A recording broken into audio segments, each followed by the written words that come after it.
Shalom, shalom, la paix dans les cœurs. Bonjour chers frères et sœurs, bonjour chers tous. J'espère que tout le monde va bien.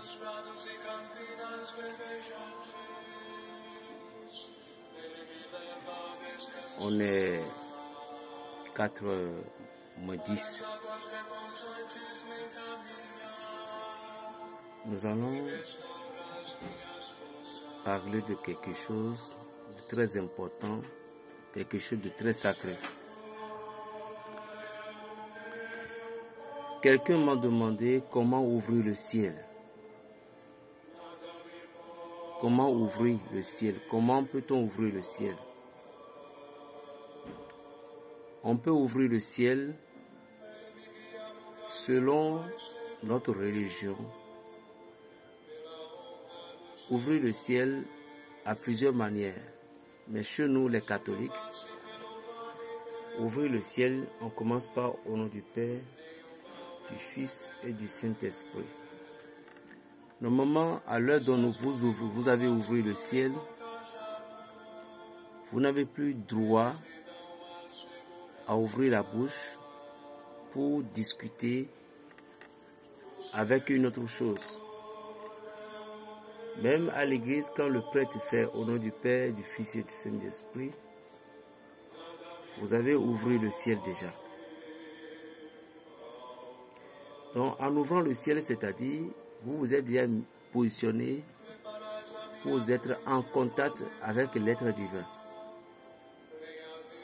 Alors, à l'heure là, vous n'avez plus besoin d'adresser le mot à personne. Parce que ouvrir le ciel, lorsque vous avez fait le signe de croix, d'abord, le signe de croix n'est pas seulement pour les chrétiens catholiques. Le signe de croix, c'est pour tout le monde. Vous avez signé les 4 éléments. Et vous êtes séparés, vous êtes divisés. Et à l'heure là, ce qu'il vous faut, il faut juste qu'une conversation avec l'être divin. Alors, au moment de ces conversations, nous n'avons plus le droit de causer à qui que ce soit, ni à quoi que ce soit. Je vois parfois dans certains rangs où, au moment en pleine prière, c'est de là que l'autre indexe la main à l'autre. C'est de là que l'autre s'adresse à l'autre. Ce n'est pas bon. C'est comme si vous n'avez pas donné du respect aux lettres divines dont vous avez invoqué. Il y a des gens dans l'église, vous prenez des appels. Ce n'est pas bon. À l'église, on respecte la divine providence. Supposons que vous êtes avec un président ou bien avec un ministre. Vous avez besoin de quelque chose de très important pour que le président ou le ministre en question doit vous porter de l'aide et du soutien. J'aimerais vous demander, est-ce que vous pouvez avoir le courage de décrocher l'appel devant le président ou bien le ministre? Non. Or, voilà que notre Dieu est plus grand que ce président-là. Donc, se mettre en présence de Dieu, même si tu es musulman, quand il dit Allahu Akbar, Allahu Akbar, Bismillahirrahmanirrahim.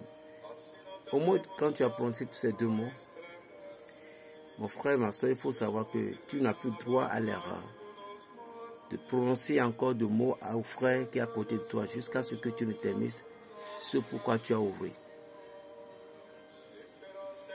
Les évangélistes comme ça, ils prient au nom puissant de Jésus-Christ. Seigneur, je prie en ton nom. Ou bien je vais prier en ton nom. Au moment dont tu as fait ça, tu n'as plus le droit de parler encore avec une autre personne. Chers amis, la parole de Dieu est tellement sacrée Et si nous pouvons prendre conscience de ce qui est en face de nous, de ce que nous sommes et de qui est Dieu, nous devons savoir que nous devons lui donner du respect. Il y a des gens, vous entrez dans l'église, votre portable, vous ne le mettez pas sur vibreur. En un moment dans la loi spirituelle, il n'est même pas du tout bon, que ce soit à l'endroit où vous êtes, mosquée, église, tout, que vous allez décrocher votre appel. Jamais. En entrant dans une église, soit vous éteignez votre portable, soit vous le mettez sur silencieux. Quelle que soit l'affaire que vous avez, n'oubliez pas que c'est Dieu qui donne toute affaire et c'est Dieu qui bénit tout. Donc un frère m'a posé la question pour dire comment ouvrir le ciel. Mon frère, c'est ça, comme ça qu'on ouvre le ciel. Maintenant, il m'a demandé quelle est la clé de la prière. La clé de la prière n'a pas une clé spécifique. La seule clé que je connais pour la prière, c'est l'invocation. Parce que des invocations font descendre le pouvoir de Dieu sur la terre. Mais les prières, c'est comme si tu parles avec moi, tu confesses avec cette personne. Les prières parfois sont efficaces à une limite. Mais les invocations, eux, ils n'ont pas de limite. C'est partout. C'est ça la clé de la prière. Donc nous devons entrer dans la dimension de ces actes-là avant de comprendre ce que vous comprenez. Que Dieu vous aide, que Dieu nous aide. Un homme qui prie ne garde pas rancune.